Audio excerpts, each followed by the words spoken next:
The sinking of the Titanic and the death of John Jacob Astor will be linked together forever. People have wondered, how is it that that famous man died aboard that ship? Here he is, this famous fur trader, this landlord of New York, this man who was the first multimillionaire in America. How is it that he lost his life aboard that tragic sinking? Well, I'm going to answer that question because there's some confusion here. You see, first of all, there are several men named John Jacob Astor. The first man who came from Germany who was the fur trader, that's the original John Jacob Astor. And he made a fortune, which he passed on to his son, who managed that fortune investing in real estate, and he's the one who becomes known as the landlord to New York.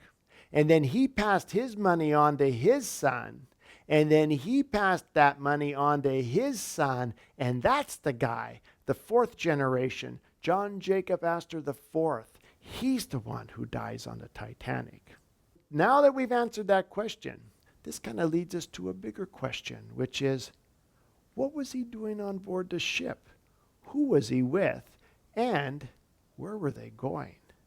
Now, those are great questions, and this is a great story. And to really answer it, we have to go back into his early life and look at John Jacob Astor IV when he's a child, because he's born into this family with wealth like you can't imagine. Here he is as a child surrounded by butlers and servants and maids. Anything in the world that he wanted, he just pointed at it, and it was his. And as a young man, when it comes time for him to marry, he has his pick of any woman anywhere. He is the most eligible bachelor. And the woman he selects is the best of the best. She comes from a family in Philadelphia. Her name is Ava Willing, and she has two extraordinary qualities that she brings to the Astor family. First of all, her beauty. She has a face that everyone says is the most beautiful face in all of America. She had these very delicate features like a porcelain doll, and she had these kind of half-closed bedroom eyes that gave her this intoxicating sort of sensuous look that just drove men crazy. Her second quality was her bloodline. Her family traced their ancestry back not just to English royalty, but to William the Conqueror. And you cannot be a bluer blue blood than to be a descendant of William the Conqueror. And so here they were. You talk about a power couple. John Jacob Astor with more money than anybody could ever imagine, and his beautiful wife with this impeccable pedigree.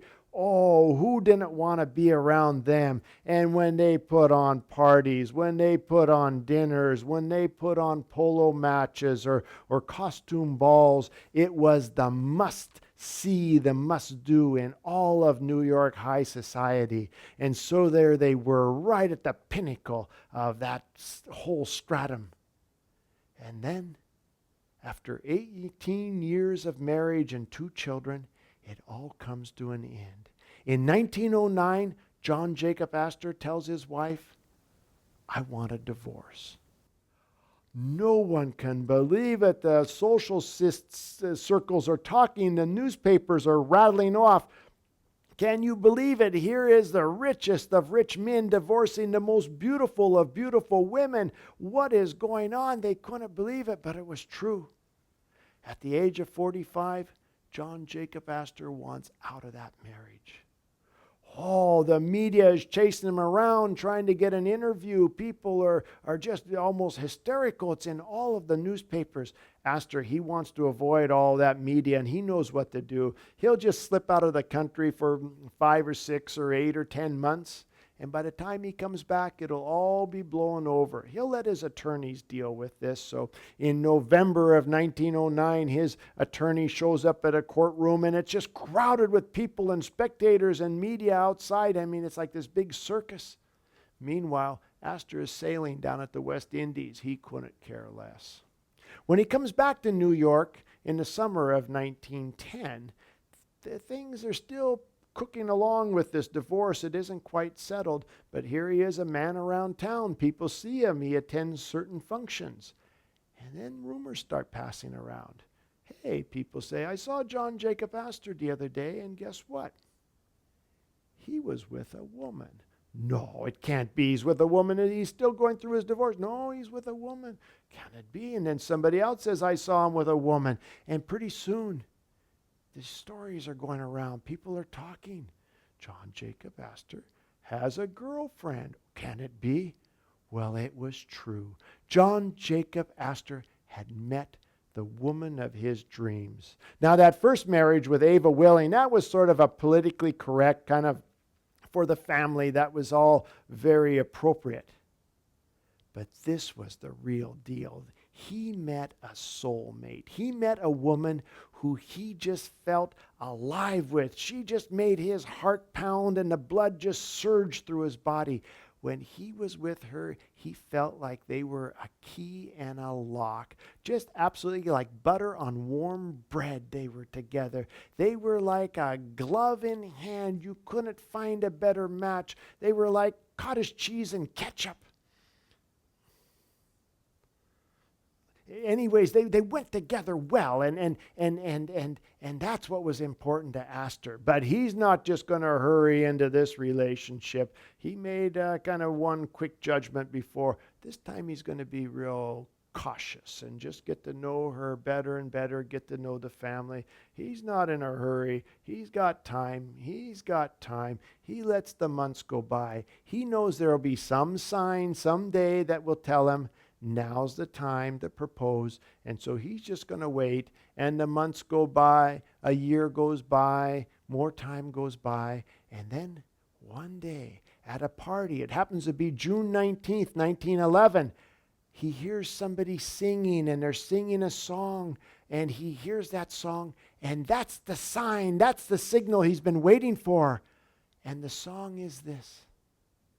Happy birthday to you. Da da da da da da. Da da da da. It's a birthday song to his girlfriend. It's a birthday song to Madeline. Madeline had now turned 18. 18 years of age. Yesterday, she was a child. Today, she's 18 and she is ready to marry. And Astor is ready too. And oh boy, is he ready.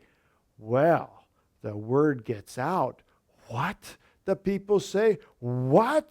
He's 47 years old. She's a child. She just barely turned 18. He's going to, no, it can't be. People are talking. The newspapers pick it up. Can it be? Astor, he's kind of laying low, avoiding all this. The people are chasing him around. Can it be? The little old ladies in high society are talking. He is going to marry a woman younger than his own son. That's an outrage. Oh, the clergy of New York picked this up.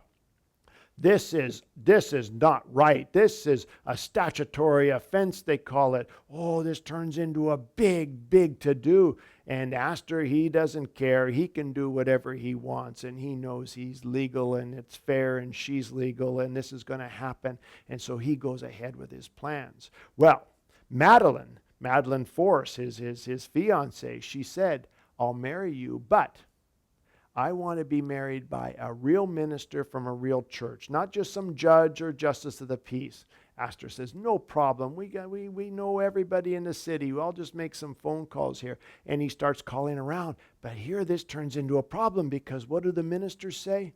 No, one after another. No. Astor can't believe it. Pretty soon he starts offering money for choir robes or stained glass windows. No.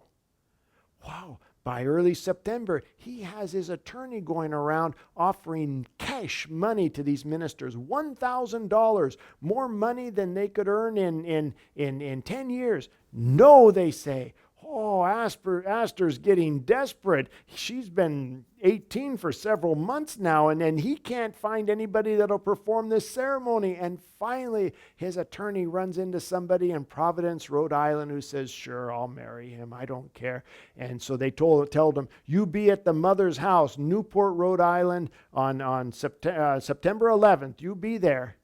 And because this is going to happen 9 o'clock in the morning. This is going to be an early morning affair. And so here Astor shows up September 11th at his mother's home, the big ballroom, white with gold trim. There is Madeline and her sister and her parents and just a few other guests. Very small party because there was so much conflict and so much bad feelings about this. Everybody wants to stay away. Astor keeps the media away. The minister stands up there. He gives a ceremony. Do you take this woman to be your lawfully wedded wife? Blah, blah, blah. Okay, kiss the bride. Astor kisses her. She kisses her sister and then her parents. Astor swings open some doors. Come on, join us for this wedding breakfast. Come on, and I know it's only 9:55, but let's eat. He sits everybody down. They start eating. 15 minutes later, Astor jumps up and says, hey, sorry to run off. Keep eating. Tell them how you want your eggs, but we're going to go. Grabs his wife's hand and he says, all right, my yacht's waiting for us down here. Bye-bye. We're going to go get to know each other, if you know what I mean. So off he takes. Oh, runs away. Well, it's not over there. The clergy around New England are furious and they are attacking that minister. Something terrible. They're standing up and giving sermons about him on Sunday mornings, how he's walking hand in hand with the devil. And oh, it's so much attention comes onto that minister that he gives up his church and moves away. He can't take all that criticism. Astor and Madeline, it's hardly any better for them. They're kind of trapped in their home in New York. The media stands outside with cameras and notepads waiting for them to leave the house, and they start writing, describing where they go and how long, taking pictures of them walking. They can't even walk their dog without photographers following them. Astor, he goes, look at Madeline. I know what we're going to do. We're going to get out of town. We get away for 6 or 8 or 10 months, and this will all blow over. You watch, he says. And so I have an idea. The two of us are going to just slip away and disappear. Just the two of us together. She says, oh, just you and I, we're going to slip away and go away. And he says, yes, just the two of us. She says, just the two of us. Oh, yes, that sounds so wonderful. So she says, so how many suitcases are you going to bring? And are you going to pack a big trunk, or how are you going to do it? Astor says, oh, I don't know. I've never packed in my life. Victor will take care of that for me. She says, oh, I see. Well, when we're out traveling, will you carry an extra bag to put the laundry in, or what will you do? She says, well, I don't know. No, Victor will take care of all that. And she says, Victor, I thought it was just going to be you and me together, just the two of us. And Astor says, yes, it's just going to be you and me, just the two of us. But Victor will come along too. I mean, we have to have the basic life support staff to come along to make sure that the two of us can be comfortable together, he says. So I'll bring Victor, and then you bring your girl. What is her name? Oh, Rosie. Bring Rosie, and she'll take care of all of your things. Victor will take care of my things, and then we can be perfectly alone, just the two of us. And Madeline says, oh, I see. So just the two of us together with these two other people. And he says, yes, just right. Just you and me together, alone. Two of us with Victor and Rosie. Oh, she says, that sounds wonderful. So where are we going? He says, I am going to take you to the land of the Pharaohs. She says, oh, Egypt, the Nile River. He says, yes. She says, oh, that's exciting. I've always wanted to see that. But is it safe? Astor says, of course it's safe. They haven't had a cholera outbreak there for a whole year. Yellow fever, they only had 2 outbreaks of yellow fever last year. And those rabid dogs that were biting people down in Alexandria, why, they've shot almost all those dogs now. And I think that, now that you mention it, maybe it is a little bit dangerous. Do you think we should bring a doctor with us to make sure we're safe? And Madeline says, oh, we don't need a doctor, but maybe we should bring my nurse, Carolyn. Astor says, perfect idea. We'll bring Carolyn, your nurse. Okay. That settles it. Just the two of us, just you and me together with Victor and Rosie and Carolyn. She says, I get it. Okay, just the two of us with the 3 other people. That's it. Oh, this is going to be wonderful. Astor tells her, believe me, this is going to be a trip you never forget.